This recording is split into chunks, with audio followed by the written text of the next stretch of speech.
My name is Sarah, and today I am wrapping up the second quarter of 2017. So quarter two went a little bit better than quarter one did as far as reading is concerned. I started to get a bit more into a groove. I had a really slow start to the reading year, sort of as a result of a hangover from reading so many books at the end of 2016. And in the second quarter of 2017, I found that I didn't ever really get into a consistent reading rhythm, but I would have spurts where I would read like 3 books in 4 days, and then I wouldn't read quite as much over the next couple of weeks. For example, I think I read only maybe 2 or 3 books in the month of June, but we're on day 6 of July and I've already finished 2 books. So it sort of just goes in spurts based on my schedule, which has been a little bit ridiculous and crazy over the last couple of months, and will continue to be a little bit ridiculous and crazy for the next couple of months probably. But still getting reading done, still pretty happy with the pace that I'm at.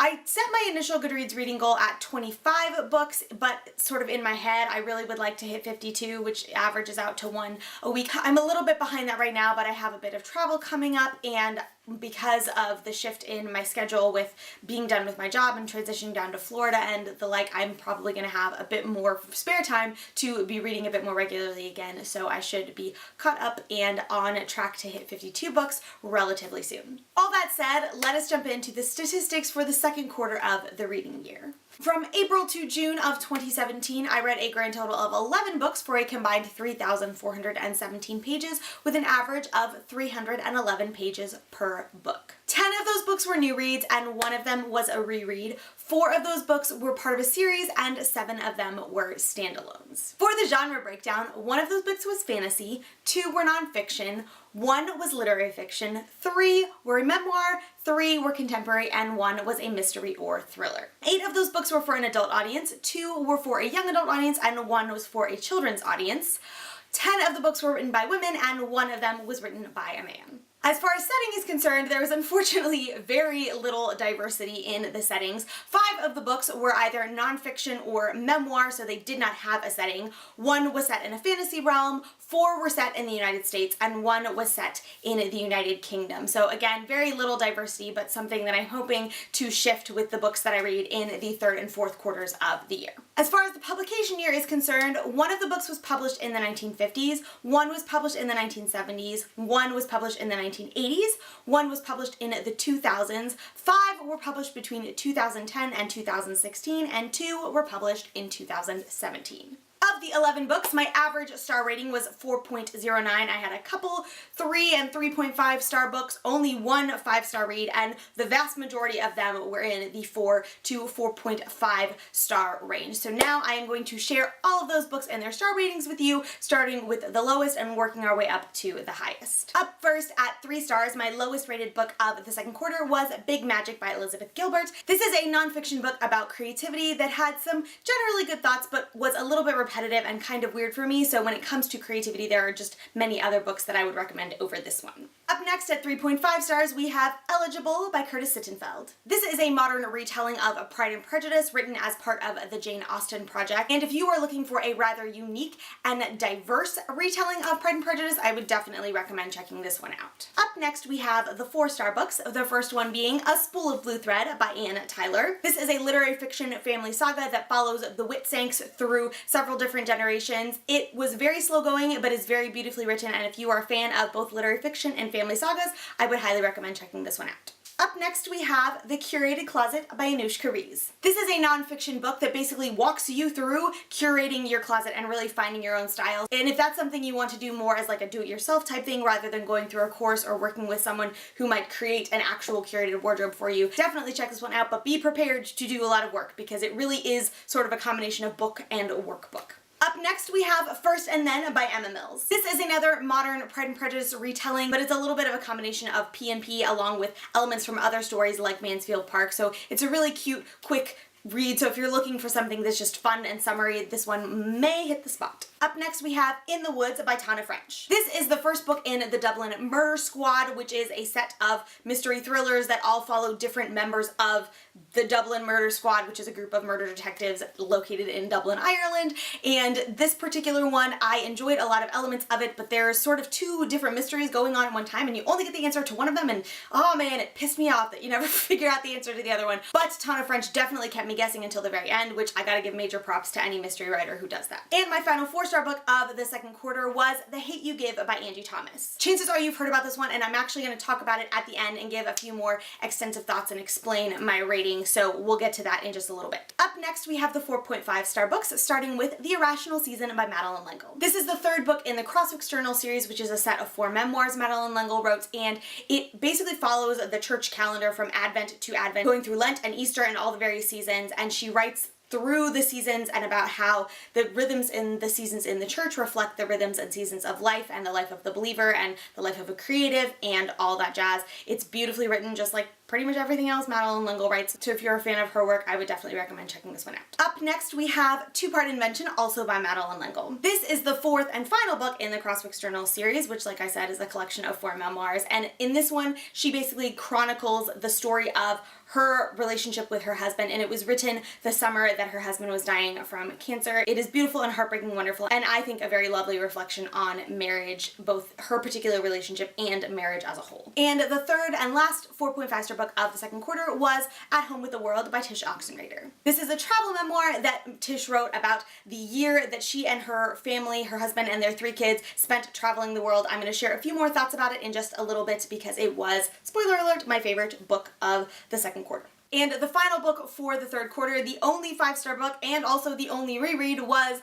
The Lion, the Witch, and the Wardrobe by C.S. Lewis. This one really probably doesn't need any introduction. It is obviously the first book in the Chronicles of Narnia, probably the most well-known, and even if you haven't read the entirety of the Chronicles of Narnia, the chances are pretty good that you have read this one. I jumped back into Narnia for the first time in several years a couple of months ago, and it was absolutely delightful. I love everything about that story, and I'm planning to continue rereading the rest of the series in the months to come. Alright, so those are the 11 books that I read for the second quarter of 2017 along with their star ratings, and now I want to expound a bit on 2 of those books, one that impacted me the most and my favorite read of the second quarter. The one that impacted me the most, and the first one I'm going to talk about, is The Hate U Give by Angie Thomas.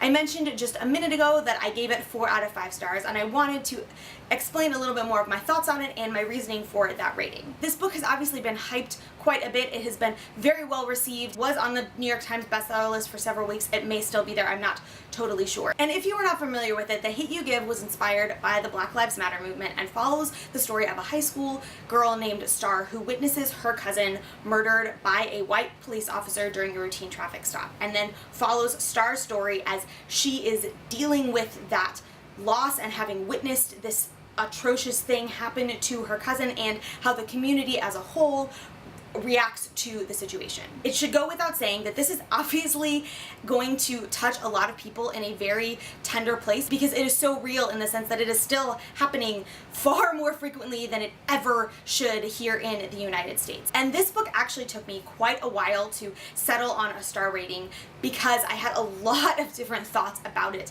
when I was reading the story. And they're sort of separated into 2 camps, and I want to explain how I came to the 4-star rating. So one sort of camp of this was the story itself and the importance of it. I, like many others, believe this is an incredibly, incredibly important story to tell. One of the reasons I think it's so important to tell, and one of the reasons I think that it's impacting people in such a strong way, is because this happens way more than it ever should. Something like this should never happen. A person should never be killed in cold blood because someone is afraid of them because they have a different skin color. So that should not be a thing that happens. But it does. It happens a lot here in the United States. It's happened so many times over the last several years. And I think reading about that kind of stuff in the news, it's really easy to become desensitized by it. It's really easy to have that initial sort of gut reaction of, oh my gosh, why did this happen again? And then just move on with your day.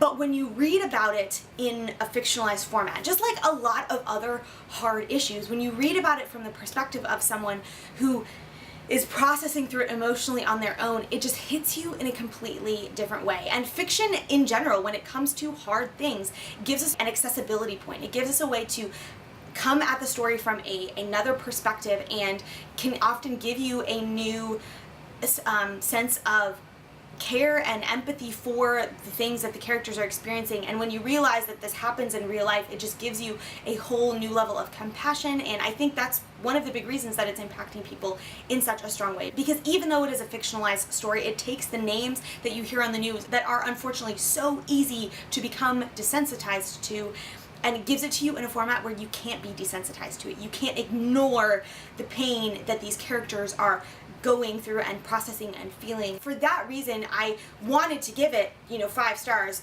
to the ends of the earth forever and ever. The reason I wound up giving it 4 stars is because if you follow this channel for a little while, you know that contemporary and YA books are not typically my favorite books. They're not typically my favorite genres. I don't tend to read a lot of them. I read far more adult fiction, and I read far more in the historical, literary, and mystery thriller genres than I do in the contemporary genre. So when it came to the characters and the stories and the style of writing that just comes with a YA contemporary story, if I was looking at it separate from the importance of the actual story, I would have given it probably a 3 or 3.5 star rating. But because of the topic of the story, it impacted me in such a way that it sort of melded and became a 4-star book for me. And now I want to talk about a little bit about my favorite new read of the second quarter, which was At Home in the World by Tish Oxenreider. Like I briefly mentioned earlier, I gave this 4.5 out of 5 stars, and this is a memoir that Tish wrote. She and her husband Kyle, a few years ago, decided to take their 3 kids, who I think they were like 4, 6, and 9 at the time, on a 9-month excursion around the world. And she goes through their time traveling month by month and just reflects on the things that they did and the lessons they learned. And Tish talks at the beginning about the fact that she sort of lives in this dichotomy where she loves to travel and she loves to explore and she loves to see new things, but she also loves home and she loves throw pillows and her books on the shelf and having a cup of tea and, the glow of her particular lamp and those kinds of things. And that's something that I've always felt the tension of. I love to travel. I have bucket lists for travel that are longer than my arm, and I also really, really love home. I love nesting, I love decorating, I love having my bookshelves and, my throw pillows and all of those things. And so it was really, really just wonderful. There were so many points where I was reading this story that I just connected with Tish and the feelings that she was expressing, and it is probably the only book I've ever read that simultaneously made me want to pack up all of my bags and just gallivant around the world for months and months on end, but also just settle right where I'm at. So if you've ever felt that tension between wanting to travel and wanting to be at home, I would highly recommend checking this one out. Well, there you have it, friends. That is my second quarter wrap up of 2017. If you have read any of these books, I would love to hear your thoughts, so please let me know in the comments below. If you want to follow me elsewhere online, you can find me on Twitter, Instagram, and Goodreads, all at Sari Ann Hayes. The links for those profiles will be in the description below. Thank you so much for watching. I hope you enjoyed this video. Don't forget to subscribe, and I will see you next time. Bye!